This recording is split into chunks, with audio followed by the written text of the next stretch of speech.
she's all smiles.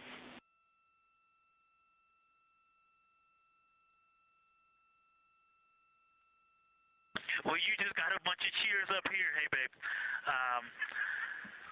I love you from the moon. We love that we got a hey babe too, and we also have one of your lovely daughters here watching you guys work.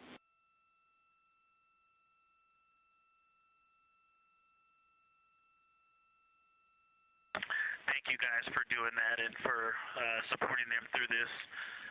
And to all of you, Genesis, Maya, Joya, and Corinne, I love you. And Deanna, I love you. I'm glad you get to be there.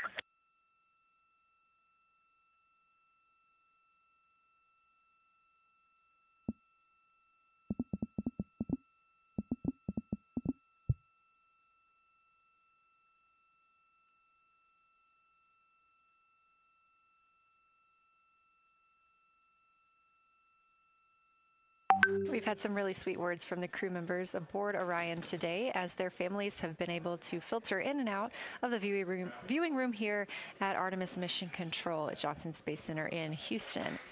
Victor Glover also giving a great science sit rep and just a description of how it must feel if you were down on the lunar surface while he was looking through that 80 to 400 millimeter zoom lens. He also expressed how important it was to be able to talk through that real time with Christina Cook and stress the importance of that on future missions, that it not only made their discussions better, but also more human.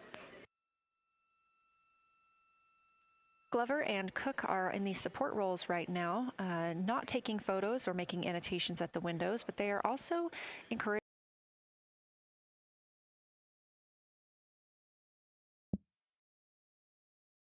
to have their midday meal at this time. For lunch today, those two crew members have options of beef ravioli, salmon, butternut squash, sweet and savory kale, pickled beets, cherry blueberry cobbler, tuna noodle casserole, tomatoes and artichokes, broccoli, and chocolate peanut butter bar.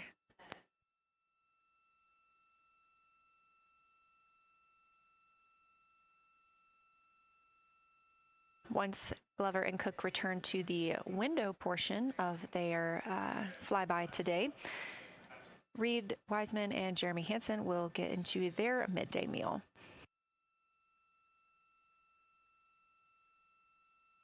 Again, this is the third of 5 scheduled blocks for our lunar viewing today, and if you were watching at the start of the broadcast, you can definitely tell the difference and the distance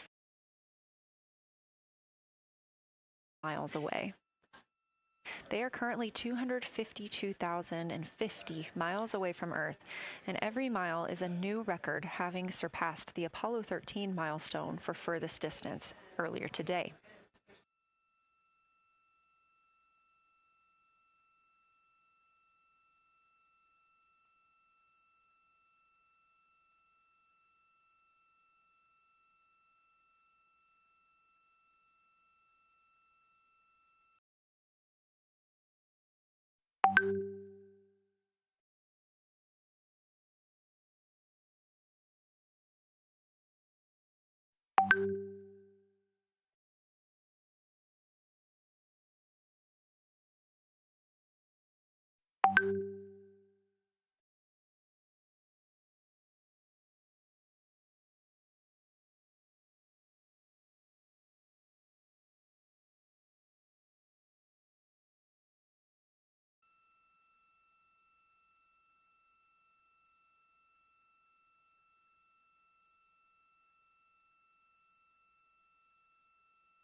If you look down to the bottom right of the moon in that darker looking area, that is Oriental Basin. We have continued to lose views of the near side. It is just barely visible over towards the bottom right side of your screen. And then you'll also hear later about that terminator. That's the line between light and darkness while on the moon. It is really exposing some of those craters at this time. Between light and darkness while on the moon. It is really exposing some of those craters at this time. Other features in view right now are Sprung Basin on the moon. It is really exposing some of those craters at this time. Other features in view right now are Sprung Basin on the moon. It is really exposing some of those craters at this time. Other features in view right now are Sprung Basin on the moon. It is really exposing just on the outskirts of it. Closer again to the terminator. Let me find out how far we are from the moon right now. But our view is about a third of the moon is in eclipse. That beautiful terminator is out there calling to me. We're 4,691 miles from the moon. Window 1. But that terminator has moved. I guess I've been using Vavilov the whole time, so it's gone 2 more Vavilov craters to the west. And so a few more features are starting to peek out into the sunlight there with that low sun angle, and so you still have ridges and valleys showing up very clearly, a very jagged terminator, and a few islands of light out there with some high elevation shining in the sunlight in that darkness. And on the eastern side of the moon, let's see, Grimaldi appears to be one of the farthest east features, and that is maybe 5 degrees from being right on the limb and going off over the horizon.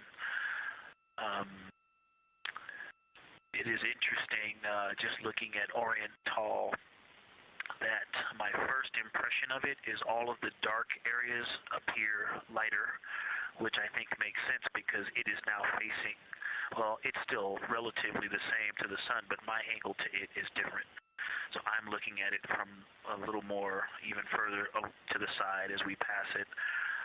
But all the darker features appear to be just a little bit lighter from this vantage point. The darker ring structure in the outer and inner ring and the interior, as well as the annular ring portion, everything seems to be just a smidge lighter at this point. Thanks for that description, Ike. Any additional words you can provide on Oriental would be wonderful, as that is such a high priority target for us. And while I have you, as we get closer to target 15, which is the terminator target, if you can find Zeeman crater again that you were looking at earlier, everything to your left of Zeeman would be getting into the South Pole Aiken area to help you orient yourself.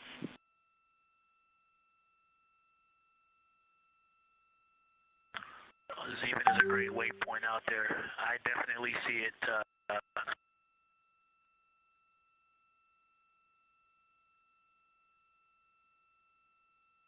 Yeah, Zeeman is very easy to find, and that is awesome. Thank you for pointing that out. Feel free to do that as often as you think of things.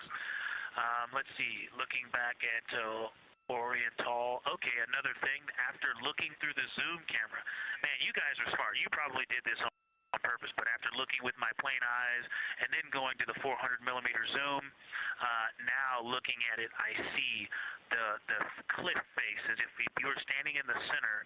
That inner and outer ring have definitely some real terrain to them, and now I can see that as terrain. Now that I look at it even with my naked eye, I can tell that there's a lot of elevation and that, like I said, a cliff face on that eastern edge where all the darker deposits are.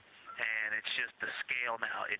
Looking at it from far away, before it seemed like flat with color painted on it, but now that I look at it, I can definitely see that there is, different depositional characteristics, and so the darker is some other material, but there's also some shadowing going on because of the cliff face that is a part of that crater wall. Great description, Victor. Thanks, and really interesting to hear now the distinction between shadow and color. Before I let you go back to other observations, you mentioned that Reed saw a browner hue to the annular ring than the rest of Oriental. Are you seeing that from your vantage point?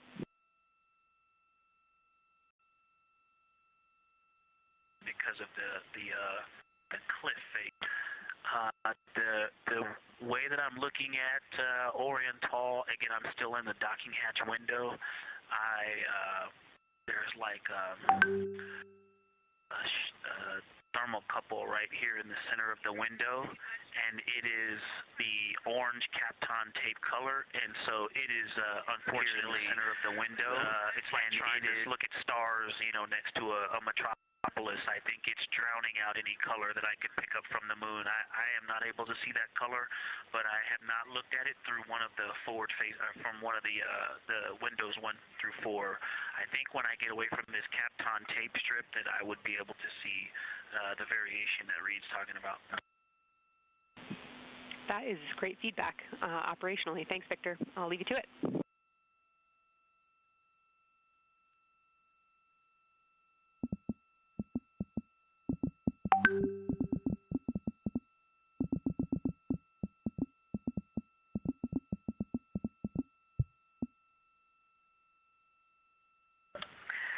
Science integrity with a question from the window team. Integrity, this is Science here with you.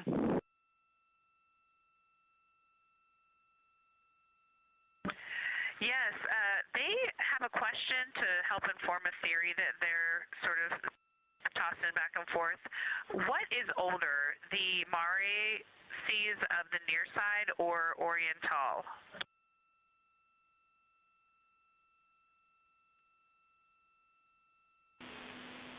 Stand by, Integrity. We're going to get you a little geologic history here.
Integrity Science back with you for some lunar volcanism when you're ready.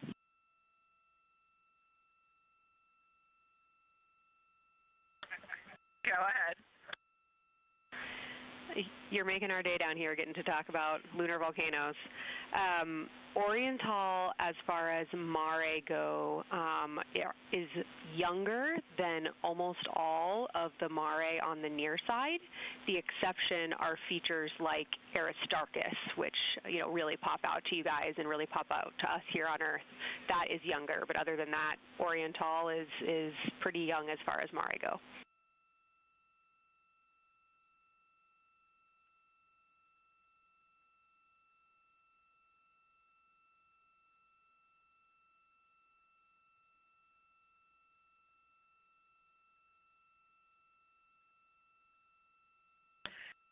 And Kelsey, thanks for that. We love lunar volcanism too.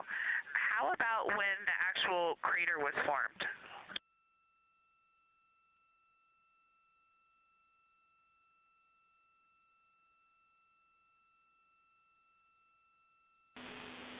Yeah, we're going to get you an age for Oriental, and while we're getting that, Christina, can you, maybe you've heard the window team talk about the sort of contacts around Oriental, but because that material is so much younger, if anything pops out to you about physical relationship between that and surrounding terrain, we'd love to hear it.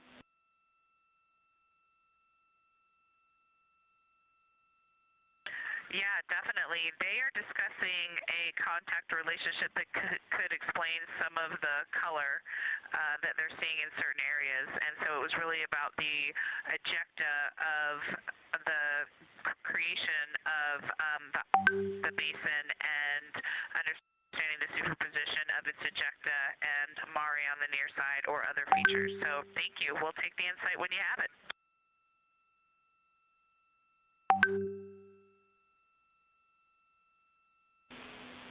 Thank you, Integrity. And I know Jenny wants to get to you with some topics, so I'll leave you with Oriental is 3.8 billion years old.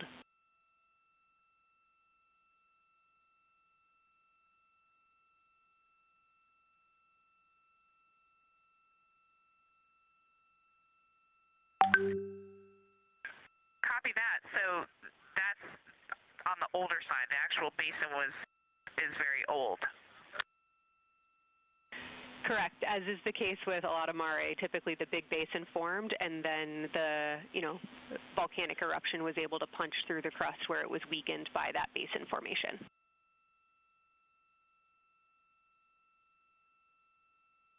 Perfect. Tracking. Thank you.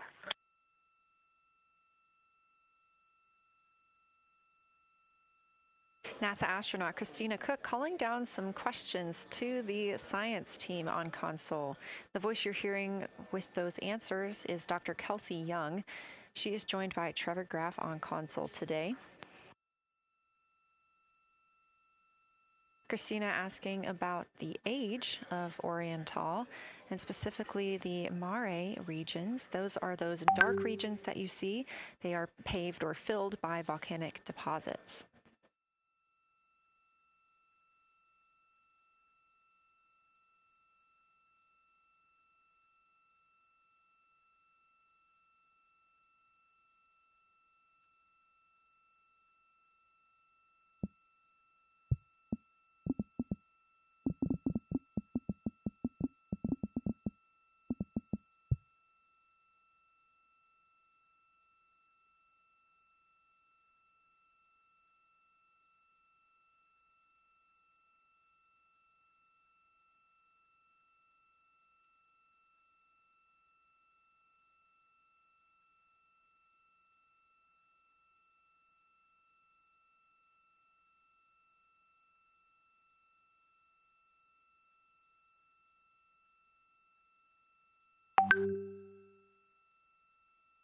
Better answer. Integrity, it's about time for a position swap at the window. So we will ask Reed and Jeremy to swap positions, and I'll remind you again about your SD cards. And Victor or Christina, I have one window task for the cabin team when you're ready.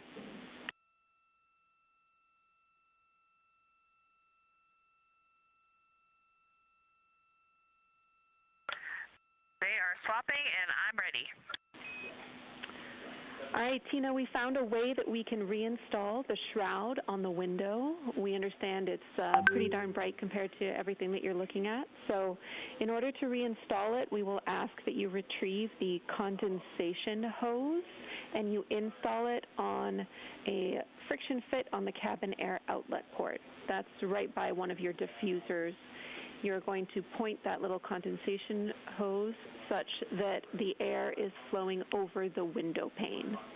Let me know when you're ready for the stowage location.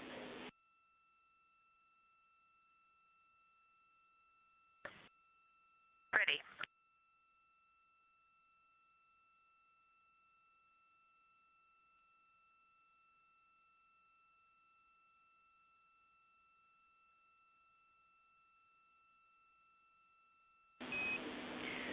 Christina, the hose is in locker A1.